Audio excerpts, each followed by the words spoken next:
Je vais te traduire le jour 14 du Alléluia Challenge en français. Reste avec moi. À 7 minutes, le pasteur Nathaniel a donné le verset dans Deutéronome 11, verset 11 qui se lit « Le pays que vous allez posséder est un pays de montagnes et de vallées et qui boit les eaux de la pluie du ciel. » Et de prier que l'esprit de la faveur et de l'abondance tombe sur nous. Ensuite, il a donné le verset dans Ésaïe 32, verset 15. Au début, ça dit « Jusqu'à ce que l'esprit soit répandu d'en haut sur nous » pour faire le parallèle que la pluie de Dieu qui tombe du ciel est là pour se répandre dans chaque domaine de nos vies afin de nous propulser dans notre destinée et vers le succès et l'abondance. C'est important de demander à ce que la pluie du ciel tombe sur nous car Ésaïe 44 verset 3 aussi déclare « Car je répandrai des eaux sur le sol altéré et des ruisseaux sur la terre desséchée. Je répandrai mon esprit sur ta race et ma bénédiction sur tes rejetons. » La pluie du ciel est là pour nous bénir ce soir et nous devons prier et déclarer cela. À 14 minutes 20 secondes, il a dit de déclarer que je ne sers pas Dieu, je n'adore pas Dieu en vain. À 15 minutes, il nous a donné le verset dans Psaume 149, verset 1 à 3, qui nous disait de danser pour Dieu et il nous disait de l'adorer et de danser comme nous l'avons jamais fait auparavant. À 16 minutes 30 secondes, il a dit que le chiffre 14 représentait un chiffre de perfection. Il a dit que Dieu lui a mis à cœur de lire Zacharie 14, 14 et qu'il ne croit pas que ce verset est un hasard car aujourd'hui est le jour 14. Il a fait le parallèle pour dire que le chiffre 14 est un multiple du chiffre 7 et 7 représente le nombre de la perfection. Alors ce soir, il a aussi intitulé que pas seulement une soirée où la pluie de Dieu va descendre, mais c'est aussi une soirée d'abondance et de perfection dans notre vie. Alors Zacharie 14, 14 déclare « Juda combattra aussi dans Jérusalem et l'on amassera les richesses de toutes les nations d'alentour, l'or, l'argent et des vêtements en très grand nombre. » Et il a dit que de la même manière que l'on amassa les richesses de toutes les autres nations, l'or, l'argent pour le donner au peuple, Dieu amassera aussi ces choses de d'autres personnes pour nous le donner. À 18 minutes, il a dit de déclarer que pendant que nous adorons, nos ennemis se prosterneront devant Dieu. À 30 minutes, nous avons chanté notre chanson de guerre. La bataille appartient à Dieu. Il est le grand je suis, la bataille appartient à Dieu. Il est l'homme de guerre, la bataille appartient à Dieu, elle n'est pas la mienne. Tout ce que j'ai à dire, c'est Alléluia. Il a donné le verset dans 2 Chroniques 20, verset 17 qui dit « Vous n'aurez point à combattre dans cette affaire.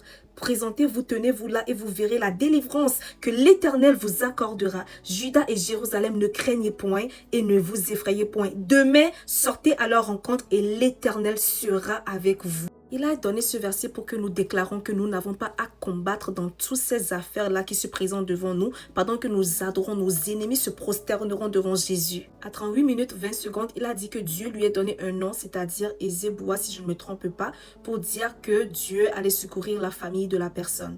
Il a brièvement donné l'histoire du pasteur qu'il avait invité ce soir pour dire que c'est quelqu'un qui travaillait avant pour une banque et il voulait s'écarter de cette banque-là pour aller travailler ailleurs. Je pense qu'il voulait ouvrir sa propre banque. Personne ne croyait en lui, mais aujourd'hui, sa banque est devenue une des banques nationales au Nigeria pour dire que c'est quelqu'un que Dieu a beaucoup béni financièrement et qui a beaucoup de choses à nous dire par rapport à l'abondance ce soir. À 43 minutes 10 secondes, le pasteur Emmanuel a dit que Dieu l'avait envoyé pour toi et moi ce soir et que ce soir était notre soirée de gloire et d'abondance. À 43 minutes 40 secondes, il a déclaré que ce soir était une soirée de pluie d'abondance, de miracles et de témoignages. À 45 minutes, il a déclaré dans la vie du pasteur Nathaniel que Dieu l'emmènera de gloire en gloire et que ce soir, Dieu allait nous visiter puissamment. À 47 minutes, il a donné le verset dans 1 Roi 18, verset 42 et le verset dans 2 Rois 7, verset 1. Il a donné ces versets pour expliquer que le prophète Élisée a donné 2 prophéties qui se sont réalisées en moins de 24 heures. Il avait prophétisé qu'il y aurait une saison de pluie en Samarie après une longue période de sécheresse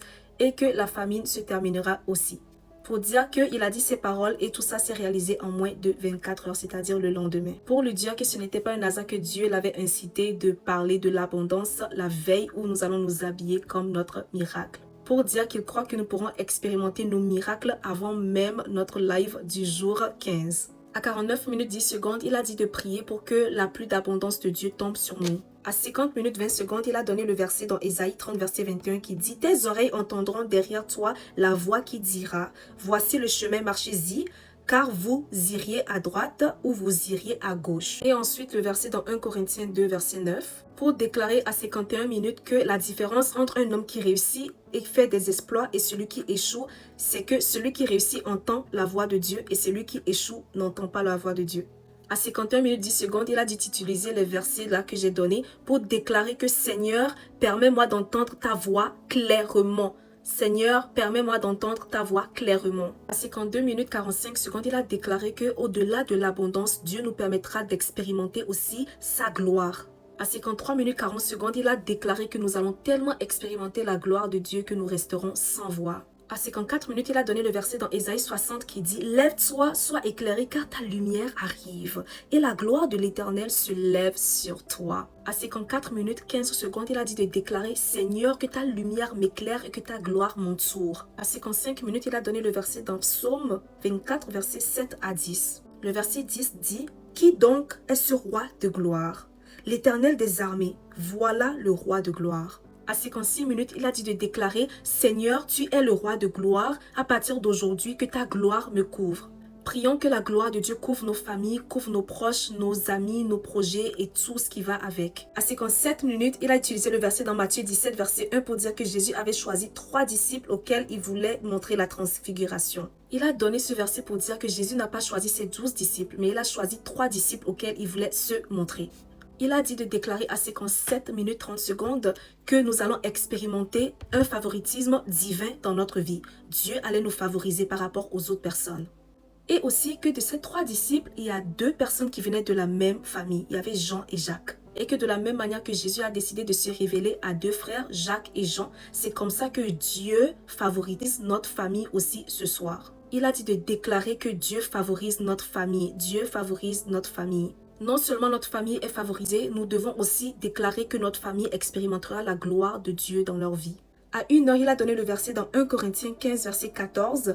La fin dit « Même une étoile diffère en éclat d'une autre étoile » pour nous dire de prier pour que Dieu nous fasse expérimenter le plus haut niveau de sa gloire. Une gloire qui nous différenciera des autres. Le genre de gloire qui fera taire nos ennemis et nos moqueurs. À 1 heure 2, il a utilisé l'exemple de Joseph pour dire que même si ses frères et sœurs étaient jaloux de son manteau de couleur, ceci n'a pas empêché Dieu de le monter de gloire en gloire jusqu'à ce qu'il devienne gouverneur du pays. Pour dire de déclarer sur notre vie que peu importe les personnes qui sont jaloux de la gloire de Dieu dans notre vie ou qui veulent empêcher la gloire de Dieu dans notre vie, que Dieu allait les décevoir au nom puissant de Jésus. Déclarons ça. Et prions aussi que personne ni rien n'empêche la gloire de Dieu de se manifester dans nos vies et dans celles de nos familles. À 1h04, il a dit que quelqu'un a manqué une opportunité dans le passé, mais que la personne sache que Dieu emmène une opportunité plus grande que celle qu'elle a manquée.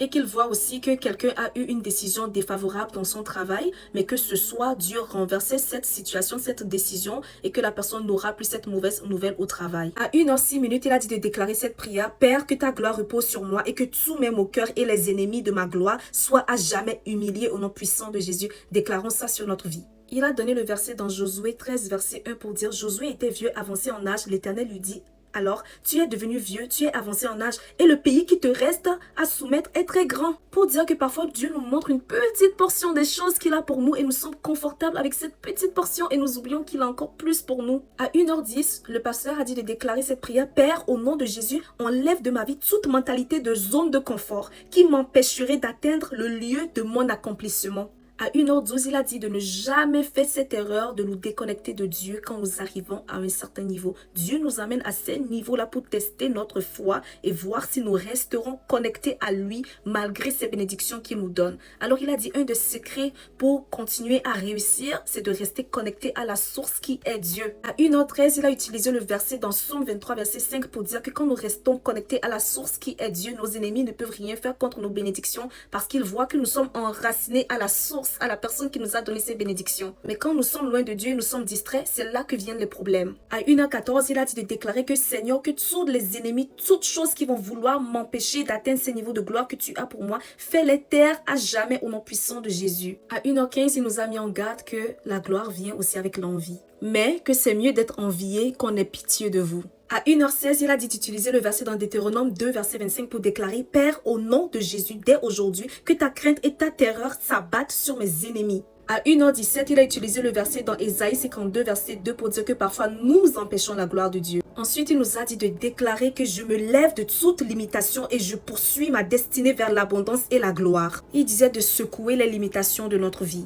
À 1h20, il a utilisé le verset dans Zacharie 14, 14 pour dire de déclarer cette prière, que toutes les richesses secrètes cachées partout dans le monde entier et dans les 4 coins du monde liées à ma gloire viennent à moi maintenant au nom puissant de Jésus. C'était tout pour moi. J'espère que cette vidéo vous a aidé. À la prochaine pour le jour 15. Bye!